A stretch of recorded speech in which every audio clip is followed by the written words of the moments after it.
एक छोटे से अमेरिकन शहर में अचानक एक खतरनाक वायरस फैल जाता है जो नॉर्मल इंसान को खूंखार राक्षस में बदल देता है। सरकार अपने ही नागरिकों को बचाने के बजाय पूरे शहर को फाइटर जेट से बमबारी करके राख में बदल देने का फैसला लेती है।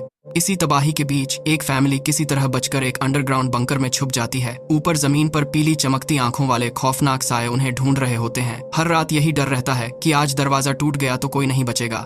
लेकिन असली सच कुछ और ही है। जिन्हें ये लोग राक्षस समझकर भाग रहे होते हैं वो राक्षस हैं ही नहीं। तो सवाल ये है कि आखिर ये फैमिली किससे बच रही है, कौन बचेगा और कौन बनेगा असली राक्षस? जवाब मिलेगा वीडियो के बिल्कुल आखिर में। तो चलिए शुरू करते हैं। कहानी की शुरुआत में हमें दिखाया जाता है जसन, बेथ और उनकी छोटी बेटी जोई की एक सामान्य सी शाम। घर के अंदर सब कुछ शांत होता है कि तभी बाहर से चीखने चिल्लाने की आवाजें गूंजने लगती हैं। बाहर निकलकर देखने पर पता चलता है कि पूरा मोहल्ला अफरा तफरी में है।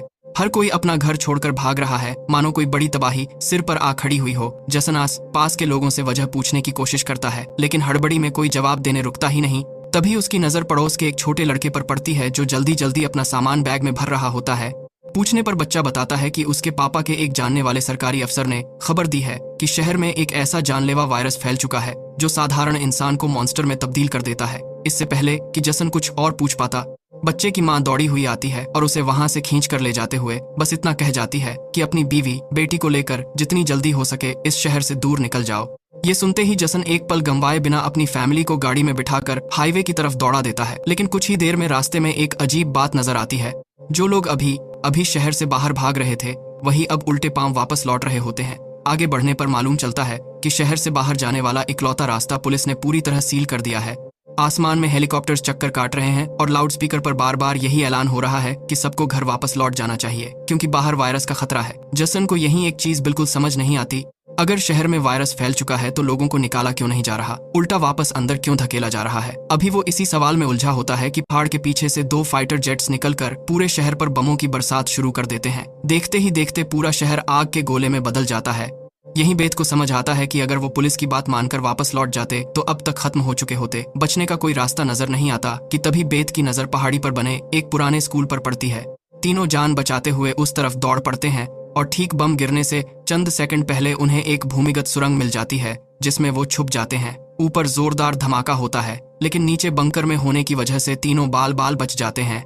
आखिर ऐसा कौन सा वायरस था जिसके लिए सरकार को पूरे शहर को मिटाना पड़ा? इन्हें कुछ समझ नहीं आता। बस इतना तय हो जाता है कि जिंदा रहना है तो चुपचाप इसी बंकर में छिपकर वक्त काटना होगा। दरवाजा बंद करते वक्त बेथ का हाथ बुरी तरह जख्मी हो चुका होता है और उसे डर सताने लगता है कि कहीं वायरस उनके शरीर में दाखिल तो नहीं हो गया। फिलहाल इस बारे में सोचने का वक्त नहीं होता। जसन लोहे की मोटी जंजीर से दरवाजे को कसकर बांध देता है। इसके बाद दिन एक ही ढर्रे पर गुजरने लगते हैं। वही बेस्वाद डिब्बा बंद खाना, गंदला पानी और खाली वक्त में ताश खेलकर टाइम काटना।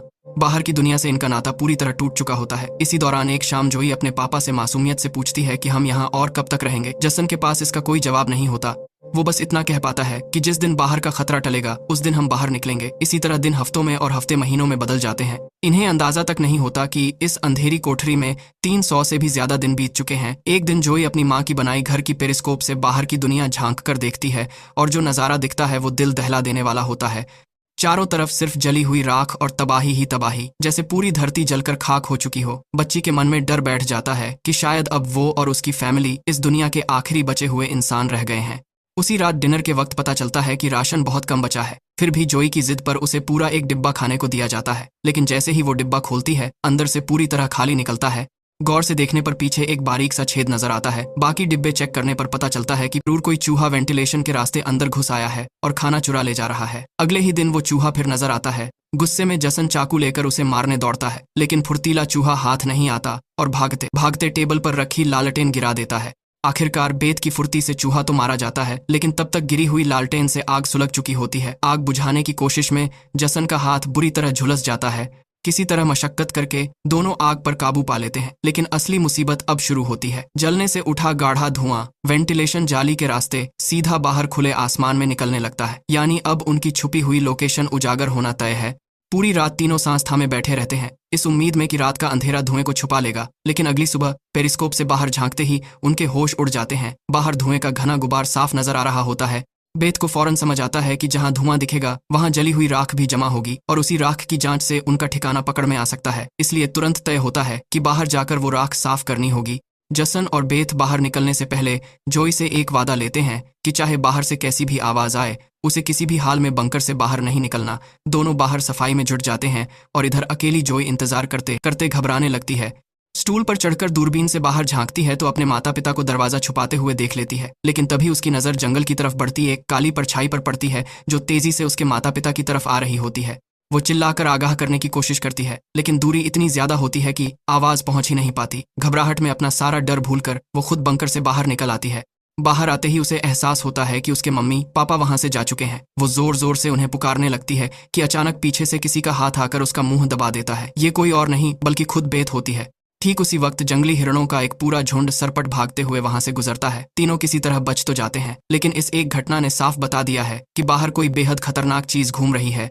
फौरन तीनों वापस बंकर के अंदर घुस जाते हैं। दरवाजे को लकड़ी की पट्टियों और भारी जंजीर से एक बार फिर मजबूती से बांधा जाता है। तभी ऊपर से धीमे धीमे कदमों की आहट सुनाई देने लगती है, जैसे कोई ऊपर बंकर के इर्द गिर्द टहल रहा हो। इसी बीच जोई के हाथ में मौजूद खिलौना गुड़िया की डोरी एक स्क्रू में उलझ जाती है।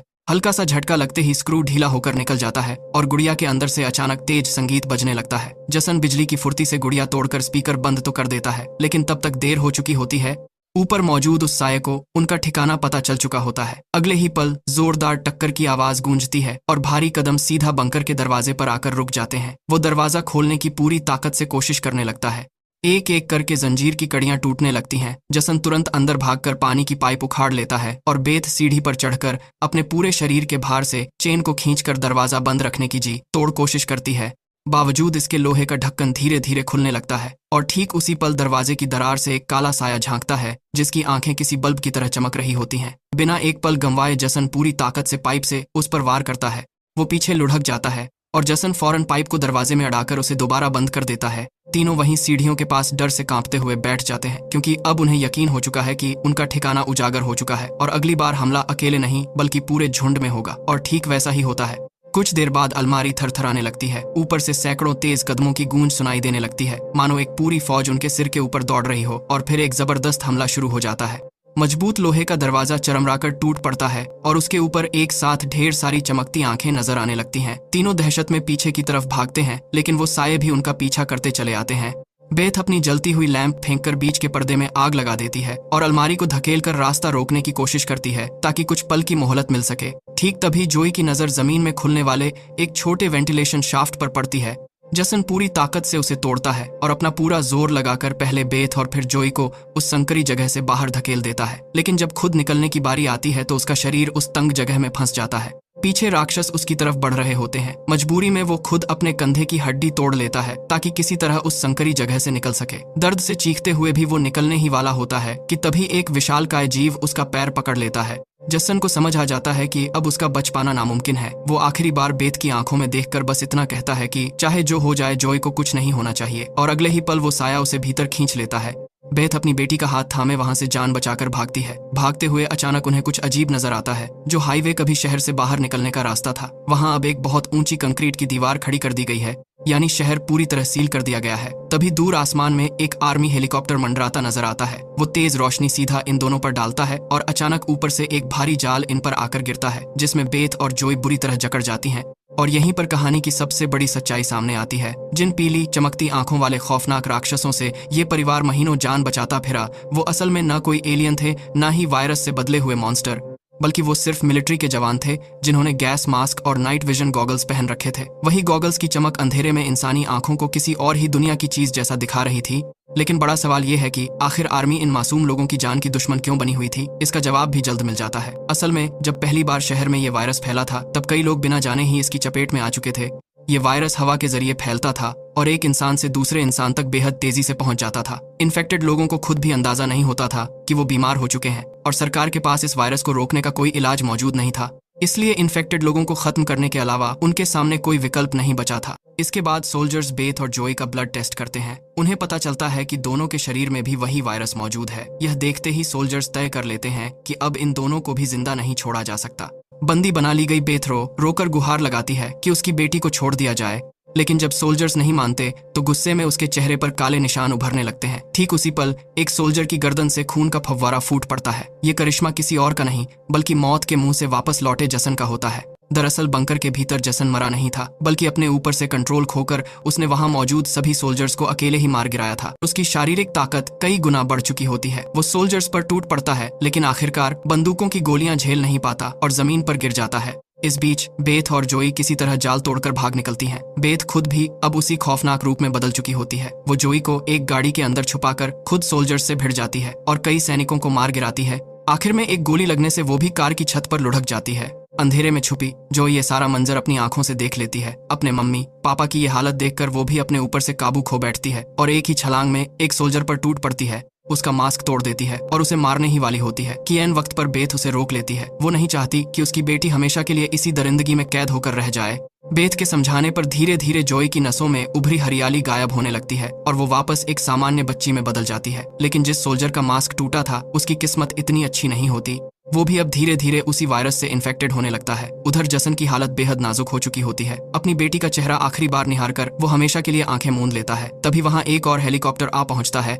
बेथ बिना देर किए अपनी बेटी को लेकर वहां से भाग निकलती है और कबाड़ के ढेर के बीच से गुजरते हुए एक अंधेरी सुरंग में जा घुसती है। अंदर अचानक एक रोशनी उनकी आंखों पर पड़ती है और सामने वही पड़ोस का छोटा लड़का खड़ा नजर आता है जिसे हमने कहानी की शुरुआत में देखा था। वो लड़का उन्हें एक गुफा जैसी सुरंग में ले जाता है जहां उसके मम्मी पापा समेत कई और लोग पहले से छुपे हुए मिलते हैं और यही कहानी का सबसे बड़ा राज खुलता है। ये सारे लोग भी उसी वायरस से इन्फेक्टेड हैं। जिंदा रहने के लिए इन्हें अंधेरे में चूहों जैसी जिंदगी बितानी पड़ रही है। लेकिन हकीकत ये है कि ये वायरस कभी उतना जानलेवा था ही नहीं जितना बताया जा रहा था। ये सिर्फ तभी असर दिखाता जब इन्फेक्टेड इंसान बुरी तरह डर जाए या अपने गुस्से पर काबू खो बैठे। यानी ये सारे लोग खुद पर नियंत्रण रखना सीख चुके थे। महीनों तक ये लोग सोल्जर्स को राक्षस समझकर उनसे डरते रहे, लेकिन असलियत में राक्षस तो वो सोल्जर्स कभी थे ही नहीं। राक्षस बनकर तो असल में ये लोग खुद जी रहे थे। और यही सोचने वाली बात इस कहानी को इतना खास बना देती है। कई बार जिसे हम मॉन्स्टर समझ बैठते हैं, दरअसल असली मॉन्स्टर हम खुद बन चुके होते हैं और यही ये कहानी अपने अंजाम तक पहुंच जाती है। अगर वीडियो पसंद आया हो तो चैनल को सब्सक्राइब जरूर कर लीजिए।